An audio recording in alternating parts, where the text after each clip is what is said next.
జై దుర్గా భవాని. ఈరోజు మనకి నవరాత్రుల్లో 8వ రోజు కదండి. 8వ రోజున మనకి సరస్వతీదేవి పూజ అన్నది చేసుకుంటూ ఉంటారు. మనకి ఈరోజు సరస్వతీదేవి జన్మ నక్షత్రమైన మూల నక్షత్రం అన్నది ఈరోజు ఉంది కదండి. ఈ రోజున అమ్మవారిని సరస్వతీదేవిగా అలంకరించి పూజిస్తూ ఉంటారు. మూల నక్షత్రం రోజు సరస్వతీదేవి జన్మ నక్షత్రం కావడంతో చాలా ప్రత్యేకంగా భావిస్తూ ఉంటారు. అయితే బాసర్లో జ్ఞాన సరస్వతి క్షేత్రంలో మూల నక్షత్రం రోజున విశేషమైన పూజలు అనేవి చేస్తూ ఉండాలంటే మనకి హిందూ సంప్రదాయంలో శరదీయ నవరాత్రులు లేదా దసరా నవరాత్రులు, దేవీ నవరాత్రులు చాలా విశిష్టత అయితే ఉందండి. నవరాత్రులు వేర మనం అమ్మవారిని నియమనిష్టలతో పూజలు చేస్తూ ఉంటారు. చివరి వరకు కూడా చివరి రోజైన విజయదశమి నాడు చెడుపై మంచి గెలిచిన దానికి ప్రతీకగా దసరా పండుగ అన్నది జరుపుకుంటూ ఉంటారు. అయితే ఈ నవరాత్రుల వేళ దుర్గమ్మను రోజుకో రూపంలో పూజిస్తారు కదండి. ఈ క్రమంలో మనకి ఈ రోజున మూల నక్షత్రం వేళ కనకదుర్గమ్మ సరస్వతీదేవి రూపంలో భక్తులకు దర్శనమిస్తున్నారు.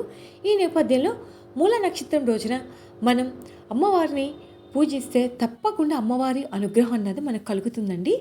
అలాగే మూల నక్షత్రం వచ్చే రోజు అంటే అమ్మవారికి అత్యంత ప్రీతికరమైందని చెప్తున్నారు పండితులు. ఈ మూల నక్షత్రం అనేది సరస్వతి అమ్మవారి జన్మ నక్షత్రం. అందుకే ఈ మూల నక్షత్రానికి అంతటి మహత్వం ఉందండి.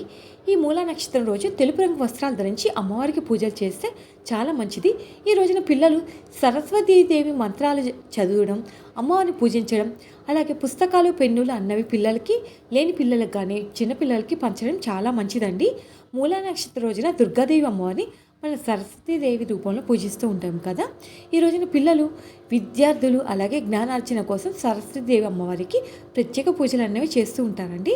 అయితే మనం అమ్మవారికి జ్ఞానం కోసం పిల్లలు అలాగే విద్య, జ్ఞానం కల్లో విజయం అన్నది సాధిస్తూ ఉంటారు అమ్మవారికి పూజ చేస్తే. అంతేకాకుండా చిన్నపిల్లలకు అక్షరాభ్యాసం కూడా చేయడానికి ఈరోజు చాలా పవిత్రంగా భావిస్తూ ఉంటారండి. నేనైతే పూజ అన్నది ఇలా చేసుకున్నాను అనమాట. అమ్మవారి యంత్రం అన్నది ముగ్గు వేసుకున్నానండి. అలాగే 3 ఒత్తులు వేసుకొని పిల్లల చేత, మా బాబు చేత పూజ అన్నది చేపించాను. అమ్మవారికి కుంకుమ పూజ చేపించాను. అలాగే బిల్వార్చన పూజ కూడా చేశానండి, స్వామివారికి అమ్మవారికి కలిపి. ఈరోజు నేను మీకు ఎలా ఉంది అనిపించింది అన్నది నాకైతే కామెంట్ చేసేయండి. నేను ఒక ప్లేట్ మీద అయితే వేసుకున్నానండి అమ్మవారి సరస్వతి యంత్రాన్ని.